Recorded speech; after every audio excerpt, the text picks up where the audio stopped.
Good morning, नमस्कार दोस्तों। Educative plan channel में आपका स्वागत है। एजुकेटिव प्लान चैनल जो कि आपको सिक्योरिटी नॉलेज इंपोर्ट और एक्सपोर्ट करता है। तो आप अगर मेरे चैनल पे नए हैं तो मेरे चैनल को सब्सक्राइब कीजिए ताकि आपको मेरी आने वाली नई नई वीडियोस और सिक्योरिटी नॉलेज सबसे पहले मिल सके। तो देखते हैं, आज का हमारा टॉपिक है लॉस्ट एंड फाउंड रजिस्टर का फॉर्मेट कैसे होता है। तो आप as a security guard supervisor आप ड्यूटी कर रहे हो तो आपको अलग अलग रजिस्टर्स होते हैं। उसमें से एक है लॉस्ट एंड फाउंड रजिस्टर। तो उसका हेडिंग्स यानी कि फॉर्मेट क्या होता है और उसको कैसे फिलअप किया जाता है आज के वीडियो में हम देखने वाले हैं। तो आपने देखा होगा जो भी कंपनी में बहुत सारी चीजें मिसिंग होती है, लॉस होती है और किसी को मिलती भी है, तो इन चीजों को आपको ट्रैक करने के लिए एक रजिस्टर मेंटेन किया जाता है। उसको बोलते हैं लॉस्ट एंड फाउंड रजिस्टर। यानी कि जो चीज मिस हुई है, किसी की खो गई है, उसको भी ट्रैक करने के लिए, और किसी को अगर वो मिल गई है तो उसको भी ट्रैक करने के लिए जो भी रजिस्टर्स होता है तो उसको बोलते हैं लॉस्ट एंड फाउंड रजिस्टर्स। तो इस रजिस्टर्स में क्या क्या कॉलम्स होते हैं और आपको कैसे कैसे फिलअप करना है तो आज की वीडियो में हम देखने वाले हैं।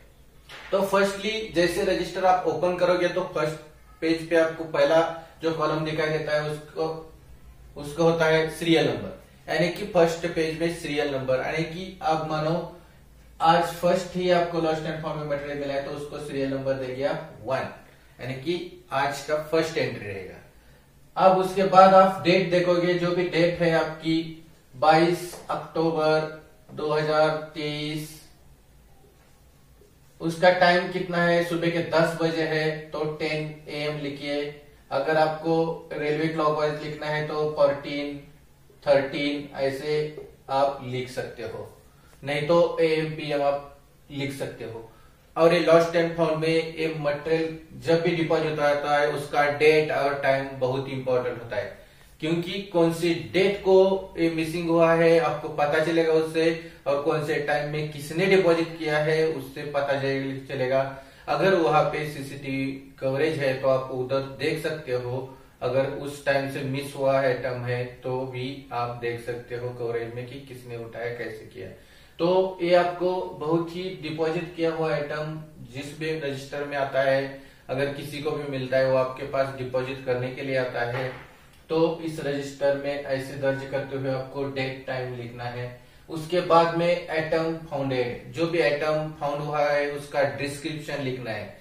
बहुत सारे बिलोंगिंग मटेरियल होते हैं, कंपनी एसेट होते हैं, तो सब लॉस्ट एंड फाउंड में आते हैं। किसी का मोबाइल हो, वॉच हो, बैग हो और अदरवाइज लैपटॉप हो, किसी का अदर ब्लूटूथ हो, हेडफोन हो, जो भी चीजें होती है सब अगर मिस हो जाती है तो लॉस्ट एंड फाउंड में उसका एंट्री होता है।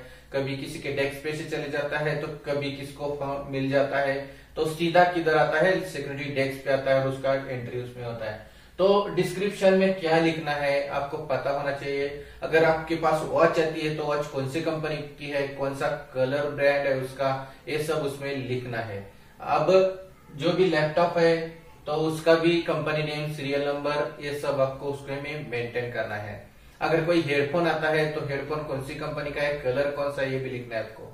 अगर पर्स, बैग जो भी हो तो उसका भी डिस्क्रिप्शन लिखना है, उसमें क्या क्या है वो भी आपको उसमें लिखना है। अगर किसी का वॉलेट आपके पास आता है तो वॉलेट में क्या क्या चीज है उसमें डिस्क्रिप्शन में 500 के 2 नोट है, 2000 के 2 है, यानी कि और भी पैन कार्ड है, और आधार कार्ड है, जो भी कुछ है डिस्क्रिप्शन उसमें पूरी तरह से डिटेल्स लिखना है, ताकि जब भी आप किसी को हैंड ओवर कर रहे हो तो उसका डिस्क्रिप्शन आपके रजिस्टर में मेंटेन होना चाहिए, ताकि कोई कह सके कि अगर मेरे इसमें पॉकेट में ये था, उस अभी ये नहीं है। तो जितना मिला उसका प्रॉपर डिस्क्रिप्शन आपको आइटम वाइज लिखना जरूरी है। उसके बाद में नेक्स्ट होता है क्वांटिटी। क्वांटिटी यानी कि जो भी मटेरियल आपको मिला है उसका क्वांटिटी आपको परफेक्ट लिखना है। अगर वॉच मिला है तो एक नोज लिखना है। अगर जो भी चीजें है अलग कीज लिखिए, कीज का बंच मिला है तो आपको उसमें कितने कीज है उसका क्वांटिटी लिखना है। 5 है, 6 है, बाइक की मिली है तो 1 है, उसमें 2 चाबीज है। जितने भी आपको कौन सा भी चीज मिले तो उसका क्वांटिटी उधर लिखना है, ताकि जो मिसिंग पॉइंट में जो भी क्वांटिटी है वो बराबर मैच कर सके आप, और जितने आए हैं आपके पास उसका एक रजिस्टर्ड मेंटेन कर सके। उसके बाद में नेक्स्ट होता है प्लेस लोकेशन। अभी जो जिसको मिला है उससे आपको परफेक्ट लेना है कि कहाँ से आपको मिला, तो ये भी आपको उधर लगना है। अगर वर्कटेशन में है तो वर्कटेशन का जो भी नंबर होता है उसको, फ्लोर कौन सा है, पार्किंग एरिया में मिला है या रिसेप्शन एरिया में, कैफेटेरिया में मिला है, जो भी लोकेशन आपको मिल सके जहां पे आपको उस डिपॉजिटर ने वो पिकअप किया है उसका लोकेशन आपको लिखना है।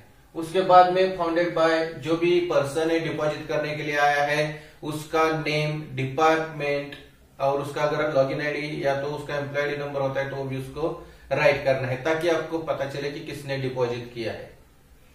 उसके बाद में आपको डिपॉजिटेड एट, आप डिपॉजिट कहाँ पे कर रहे हो, कैसे होता है। ये लॉस्ट एंड फाउंड का मटेरियल बहुत ही इंपॉर्टेंट होता है तो उसको सिक्योर रखना भी उतना इंपॉर्टेंट होता है। तो आपने कंट्रोल रूम में रखा है, लॉक एंड की में रखा है, या तो अदर सिक्योरिटी स्टोर है उसमें रख रहे हैं, जो भी है कहाँ पे आप डिपॉजिट कर रहे हैं सिक्योर कस्टडी में, तो उधर आपको कंट्रोल रूम है तो कंट्रोल रूम लिखिए, सिक्योरिटी कैबिन है तो सिक्योरिटी कैबिन लिखिए, जो भी है डिपॉजिट कहाँ पे कर रहे हो उधर लिखना है। उसके बाद में जिसने भी डिपॉजिट किया है उस पर्सन का सिग्नेचर रहेगा, जिसने भी डिपॉजिट किया है उस पर्सन का सिग्नेचर। उसके बाद में जो भी सिक्योरिटी हैंड ले रहा है उससे जो भी चीजें, तो उस सिक्योरिटी का नाम और सिग्नेचर होना जरूरी है ताकि किसको डिपॉजिट किया और किसने डिपॉजिट किया ये होना बहुत इंपॉर्टेंट होता है, क्योंकि उसका क्वांटिटी वही है क्या जिसने लिया, उसके बाद अगर आप रिटर्न दे रहे हो तो वही क्वांटिटी मैच हो रही है क्या, ये सब आपको परफेक्ट करना है। इसलिए जो डिपॉजिट कर रहा है और ले रहा है उस दोनों का भी सिग्नेचर और नेम होना जरूरी है। उसके बाद में रिटर्न डेट, अभी लॉस्ट एंड फाउंड में आई हुई चीज किसी को मिल जाती है तो किसी की गुम हो जाती है, किधर न किधर तो कुछ ना कुछ होता है, कहीं पे खोना है तो कहीं पे पाना है। तो इसी तरह से जब किसी का खोया है तो किसी को मिला भी है, तो मिलने वाला आपको डिपॉजिट कर रहा है तो अभी खोने वाला थोड़ी देर में आपके पास आने वाला है। तो जो भी खोने वाला आया है उसको आप अगर उसकी जो भी चीज है उसको आप आइडेंटिफिकेशन लीजिए कि कहाँ पे रखा था आपने, कौन से कलर का था, कितनी क्वांटिटी थी, ये सब उससे आइडेंटिफिकेशन अगर मैच होता है तो ही उसको रिटर्न देना है। तब उस टाइम आपको क्या करना है, उस चीज को अगर बराबर आइडेंटिफाई कर रहा है, उसका क्वांटिटी, कलर, कोड सब अगर क्रॉस मैच हो रहा है तो आप उसको रिटर्न दे रहे हो, तो उस टाइम आपको उस lost and found material return देने वाले की डेट और टाइम वहां पे लिखना है।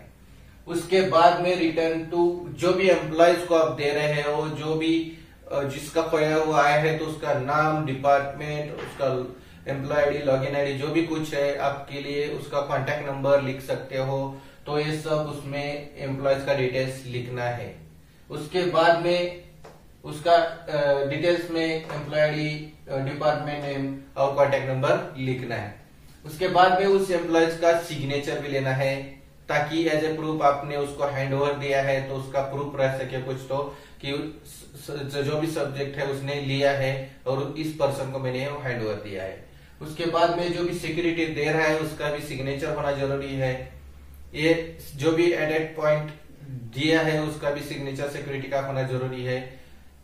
उसके बाद में रिमार्क एक कॉलम होता है, उसमें रिमार्क में आप डाल सकते हो अगर कुछ आपको कंसर्न आया है आपको सामने तो कंसर्न उसमें टाइम लिख सकते हो, अगर कुछ प्रॉब्लम है तो भी लिख सकते हो ताकि जो भी नेक्स्ट ड्यूटी वाला आ सके उसको अगर देखना है तो समझ सके कि किसको कैसे दिया है, क्या प्रॉब्लम आया था। तो ये lost and found material register का इस तरह से आपको यूज करना है। जब भी कोई अगर आपके पास मटेरियल डिपॉजिट होता है तो ये रजिस्टर का फॉर्मेट होता है रजिस्टर में, तो आपको उसका यूज करके इसकी एंट्री बनानी है। तो अगर मेरा ये वीडियो आपको अच्छा लगा होगा तो उसको शेयर कीजिए, लाइक कीजिए। थैंक यू दोस्तों, जय हिंद दोस्तों।